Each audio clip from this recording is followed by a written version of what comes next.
In today's video we're going to eat the best fish noodle soup in Da Nang, try some delicious Vietnamese coffee, give you an update on the current COVID situation in Vietnam as well as travel restrictions, and try one of Hoi An's famous noodle dishes. I'm Alex Stevenson from Ninja Teacher, and let's crack into the video.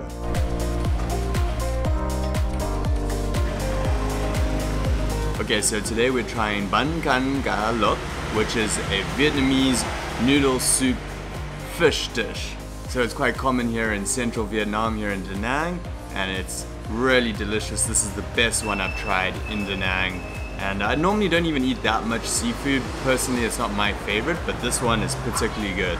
And one of the things I like about this one is it's got real fish in it.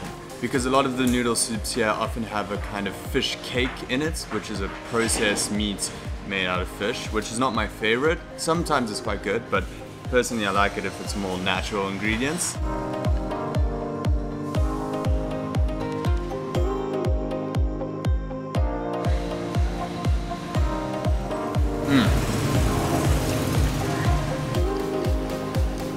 Where you from? Nam Phi. Nam Phi? Yeah, South Africa, Nam Phi. Yeah. So there's different versions of Bun Can, but this one here is the one with just normal fish. But Bun Can basically is the type of noodle, and this noodle is a very thick noodle. It's a bit like udon noodles in Japanese culture, and it's made out of tapioca and rice flour. So they actually create it into this dough and then roll it out, and then you saw him slice it up, which is really cool. And so the noodles are really delicious. So it's basically got the broth, which is quite similar to a lot of noodle soups in Vietnam, and then it's got the noodles, the fish, some extra herbs in there, and this is just so delicious. One of my favorite dishes here. And then we've got these sort of savory donuts, which you can add into it or dip into it, and these ones here are so good. Look at that. Basically like a donut, but not fried that deeply, so it's not as rich. But it's definitely got that texture of a donut.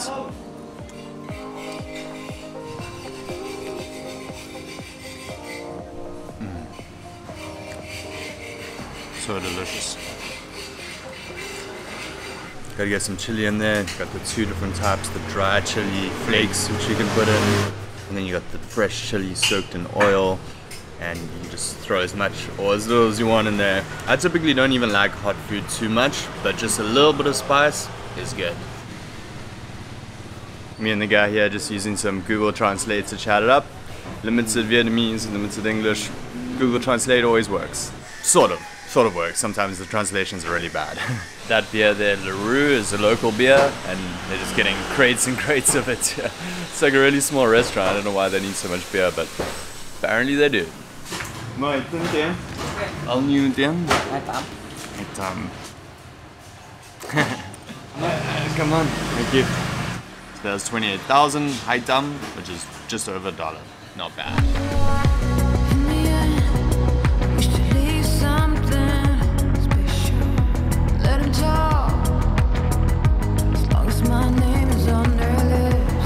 Just came across this little cafe here, and I was looking for a place to have a coffee, so thought I'd try it out. Looks like they have some yoga classes too here. There's so many good little cafes in Da Nang. You get the spots where you're basically sitting on those little plastic chairs right on the streets, and then you get more cafe type places like this. And it looks like this is a kindergarten right over here. I saw some foreigners dropping off their kids and picking up their kids right now. So obviously a bilingual or international kindergarten. The weather is finally starting to get warmer here in Da Nang. It's about 24 degrees Celsius today, and it was about 18 to 20 most days for probably the last few months, and raining at least a little bit almost every single day.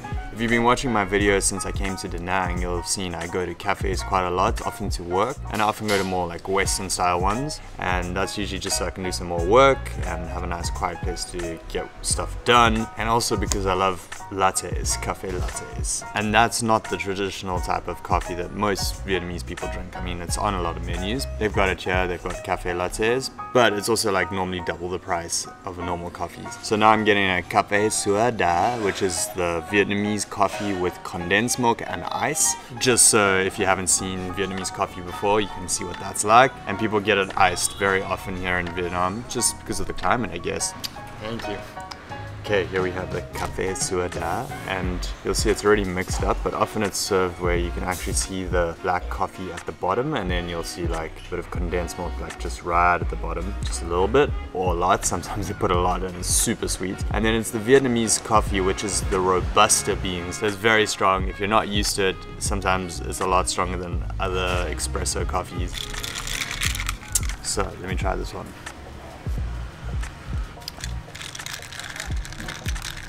That's pretty good. I think it's a special kind of coffee they've got here, not the typical one that you normally have in Vietnam. Yeah, it looks like this is a restaurant too. They've got a bunch of different things here.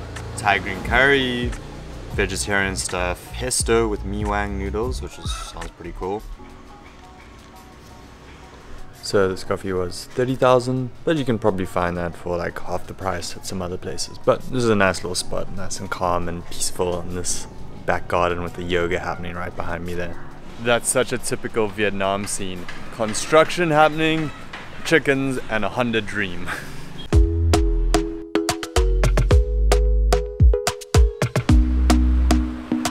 This place over here is called The Workshop, and it's run by a foreigner and his wife, I think. And they run a lot of events here, so they'll have all sorts of things. I actually went to a Christmas dinner here, which was quite nice. And they have board games, it's a nice place to chill. Yeah, they're involved in a lot of events and stuff for foreigners and locals, but you know, it's quite a popular spot among expats.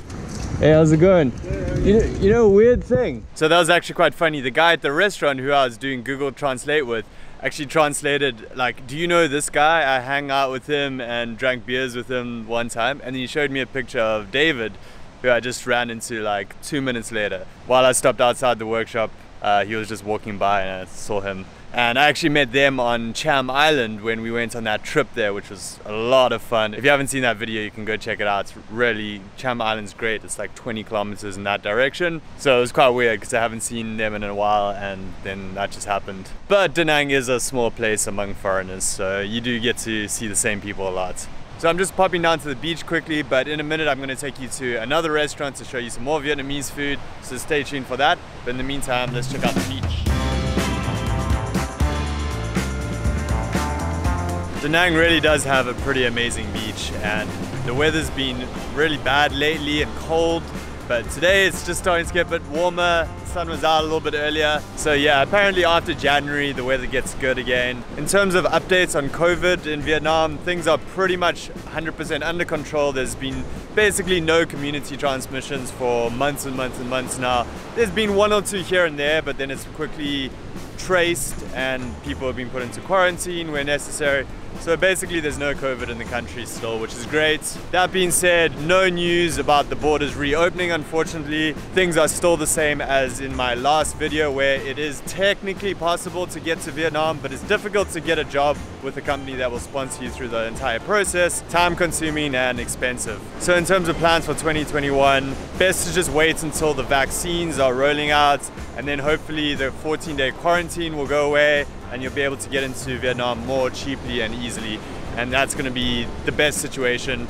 I think just waiting a little while is the best option if you're planning to move to Vietnam to teach English here. And if you're planning to teach English in Vietnam and you are not yet TEFL certified to teach English, we're running a special on our online TEFL course this month, so you can get a discount to get started this year. Usually it takes 1 to 2 months online part-time to get certified, and our course has over 10 hours of classroom video footage. It's got weekly live sessions, so you can actually get practical training online with our trainer, and you get personalized, detailed feedback on your lesson plans so that you know that you're on the right track and that you're prepared to be a good English teacher once you finish the course. So head over to ninjateacher.com or click the link in the description to get enrolled now, and you can get prepared for when the borders do open and be ready to come out to Vietnam as soon as it's possible. And one other thing included in that is our Teach English Online course. It's a separate little mini course on how to teach English online.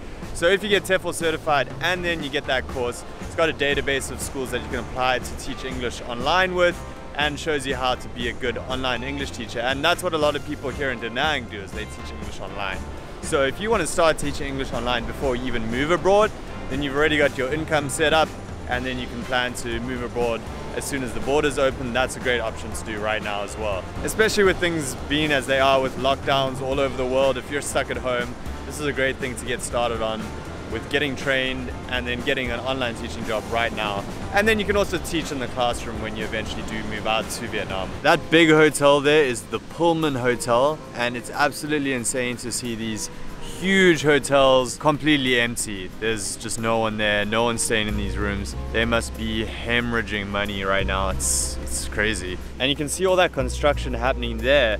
There's just been so much construction in Da Nang in the last few years. In fact, there was this little picture that I found in a brochure of the Da Nang beachfront about 5 years ago, and there was nothing. There was not a single one of these tall buildings along the beachfront. It's got that kind of casino strip look now, but 5 years ago there was nothing. So all these buildings went up, and it's all for tourism. So this was becoming a massive destination for Korean, Chinese, other Asian tourists, as well as international from the West. And now with no international travel, these hotels are just sitting empty, and some of them, like that one, are just still half built and probably won't ever be built, or at least for a long time.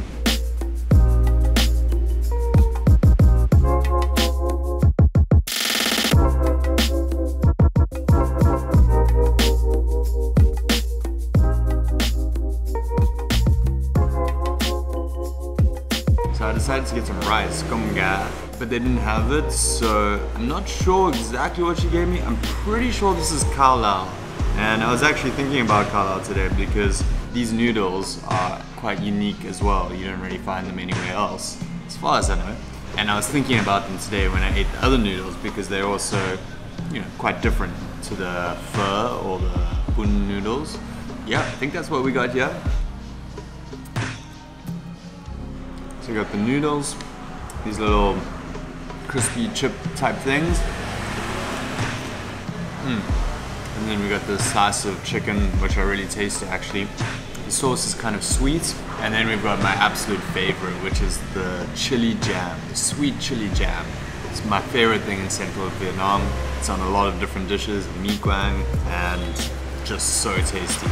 Throw that on everything. Got some lemon, got the chili flakes, and then you can put in some vegetables too.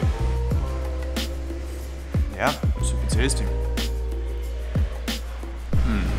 Bean sprouts, almost forgot about those. And there's a little bit of broth in the bottom, so it's not too dry, but it's not supposed to be a noodle soup as much as like the soup that I had earlier was. And this is a dish that comes from Hoi An, which is 30 minutes in that direction. So nice and full now, had some great Vietnamese food today. So what I was thinking in the next video is I want to do a Q&A on teaching English in Vietnam, because I put out a lot of videos about topics about teaching English in Vietnam over the years, but I thought because it's the start of a new year, I'll just do a Q&A covering some of the most asked questions and also any questions that you guys have. So if you have a question, leave it in the comments below and I'll try and answer it in the Q&A. So stay tuned for that, and also let me know what you thought of this. Do you like the Vietnamese food style vlogs? Would you like to see more of those? Make sure you're subscribed and turn on notifications to get updates when I post new videos, and I'll speak to you in a new video very soon. Peace.